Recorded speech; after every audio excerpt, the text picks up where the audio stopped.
श्री स्वामी समर्थ. स्वामी महाराज तुमच्या सर्व मनातील चांगल्या इच्छा पूर्ण करत एवढी स्वामींच्या चरणी प्रार्थना करते आणि आजच्या व्हिडिओला सुरुवात करते.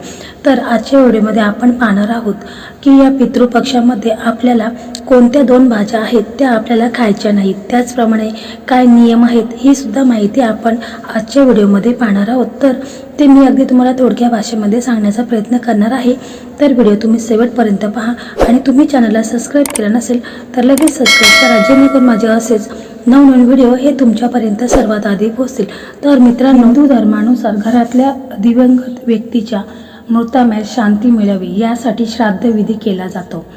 दिवंगत व्यक्तीच्या वार्षिक श्राद्ध केले जाते. तसेच भाद्रपद महिन्याच्या कृष्ण पक्षात म्हणजेच पितृपक्षातही पितरांना आदरांजली वाहिली जाते. यंदा 10 सप्टेंबरपासून 25 सप्टेंबरपर्यंत पितृ पंधरवडा आहे. या दिवसात पितरांच्या आठवणीसाठी तर्पण आणि श्राद्ध केले जाते. नियमितपणे हे विधी केल्यास आपल्या पितरांची आपल्या कृपा राहते आणि कार्य सिद्धीत जाते. या 15 दिवसात हिंदू धर्मानुसार खाण्यापिण्याचेही काही नियम आहेत, त्याबद्दल आपण माहिती जाणून घेऊया. तर या महिन्यामध्ये आपल्याला या 15 दिवसामध्ये काही आपल्याला नियम देखील पाळायचे आहेत. तर आपल्याला या महिन्यामध्ये नखे देखील कापायचे नाहीत, दाढी कटिंग वगैरे करायची नसते. तर तुम्हाला शक्य असेल तर ते तुम्ही करू शकता. शिवाय आपण खाण्यापिण्याबद्दल जे काही आहे म्हणजे ज्या काही भाज्या आहेत त्या सुद्धा आपण खायच्या नाहीत. तर असे केल्यामुळे आपल्याला पितृदोष लागत असतो. कारण सगळ्यांना वाटतं की पितृदोष हे काहीच नाही, परंतु पितृदोषाचा खूप भयंकर असा परिणाम होत असतो. घरामध्ये वादविवाद होत असतात, भांडणं होत असतात. तसेच घरामध्ये एखाद्याचं लग्न देखील होत नाही. तसेच संततीबद्दल काही प्रॉब्लेम होतात, आजार रोग हे सर्व या पितृदोषामुळे होत असतात, हे आपल्याला माहीत नसतं. त्यासाठी आपण काही नियम देखील पाळायला हवेत. या पितृपक्षामध्ये आपल्याला काही भाज्या देखील आहेत तर त्या आपल्याला खायच्या नाहीत. फक्त या 15 दिवस आपल्याला या नियमाचा पालन करायचं आहे. त्यामुळे आपल्या घरातील पितृदोष हा नाहीसा होतो. कारण आपण जर हे नियम जर आपण पाळले नाहीत तर आपल्याला पितृदोष हा लागत असतो. आपण कितीही सेवा केली तरी देखील आपल्याला त्याचा आपल्याला लाभ होत नाही. फक्त हे नियम आपल्याला 15 दिवस पाळायचे आहेत. 15 दिवस आपल्याला ह्या भाज्या ह्या खायच्या नाहीत. परंतु जेव्हा आपण पितरांना नैवेद्य दाखवतो त्यावेळेस त्यांना त्यांच्या आवडीचे नैवेद्य हे आपल्याला अवश्य दाखवायचं आहे. कारण कित्येक वेळा आपण पितरांना नैवेद्य दाखवतो परंतु तो घास घेत नाहीत, कारण त्यांच्या आवडीचं जे पदार्थ आहेत ते आपण बनवलेले नसतं. त्यामुळे पितरांना आपण सर्व पदार्थ हे खायला द्यायचे आहेत. त्याचप्रमाणे आपल्याला आपल्या या हिंदू धर्मातल्या रीतीनुसार पितृपक्षात मांसाहार किंवा अंड खाणे पूर्णपणे वर्ज्य आहे. दारू पिणे, बिडी सिगारेट ओढणे, तंबाखू खाणे या गोष्टी आपल्याला टाळायच्या आहेत. तसेच आपल्याला जमिनीखाली तयार होणाऱ्या भाज्यांचा अर्थात कंदमुळाचे सेवन या 15 दिवसात वर्ज्य आहे. कंदमुळामुळे बटाटा, मुळा, रताळी यासारख्या भाज्यांचा समावेश होतो.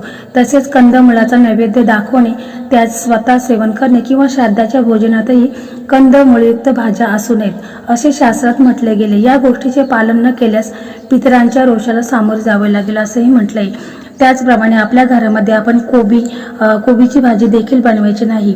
तसेच भोपळ्याची भाजी ही देखील आपल्याला या पंधरवड्यामध्ये बनवायची नाही. त्याचबरोबर आपल्याला कांदा, लसूण याचे सेवन देखील आपल्याला करायचे नाही.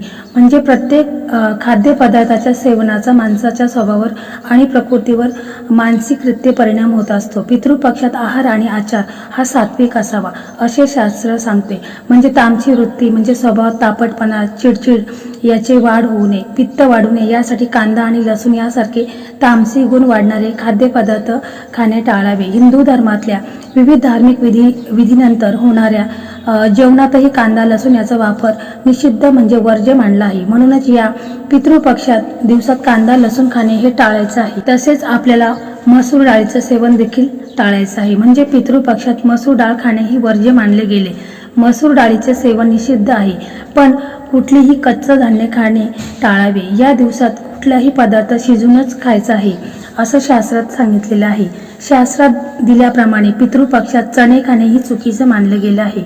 म्हणूनच तर्पण आणि श्राद्ध विधी करणाऱ्या यजमानांनी चणे खाणे टाळावे. इतकेच नाही तर चण्याच्या डाळीची आमटी, चण्याच्या पिठापासून बनवलेली मिठाई किंवा चण्याच्या पिठापासून बनवलेले पदार्थ हे खाणे देखील आपल्याला टाळायचं आहे. परंतु हे सर्व आपल्याला नियम या 15 दिवसांमध्ये आपल्याला पाळायचं आहे. त्यामुळे आपल्या घरामध्ये पितृदोष होणार नाही. परंतु ज्या पितरांना आपण नैवेद्य दाखवत आहोत ते नैवेद्य आपण त्यांच्या आवडीनुसार हे दाखवायचं आहे. त्यामुळे ते पित्र हे खुश होतात, प्रसन्न होतात आणि आपल्याला आशीर्वाद देत असतात. त्यामुळे त्यांच्या आवडीचे जे काही जेवण आहे, जे पदार्थ आहेत ते आपल्याला अवश्य त्यांना द्यायचं आहे. त्यामुळे ते प्रसन्न होतात व आपल्याला आशीर्वाद देत असतात. आपल्या घरामध्ये भरभराटी येते, आपल्या घरात सुख शांती समाधान नांदते. त्याप्रमाणे अशा प्रकारे आपण हा पितरांना नैवेद्य दाखवायचा आहे. तर अशा प्रकारे मित्रांनो आजचा व्हिडिओ होता. तर तुम्हाला कसा वाटला कमेंटमध्ये नक्की सांगा. आणि जर व्हिडिओ तुम्हाला आवडला असेल तर लाईक करा, शेअर करा आणि चॅनलवरती नवीन असाल तर चॅनलला सबस्क्राईब करा. धन्यवाद.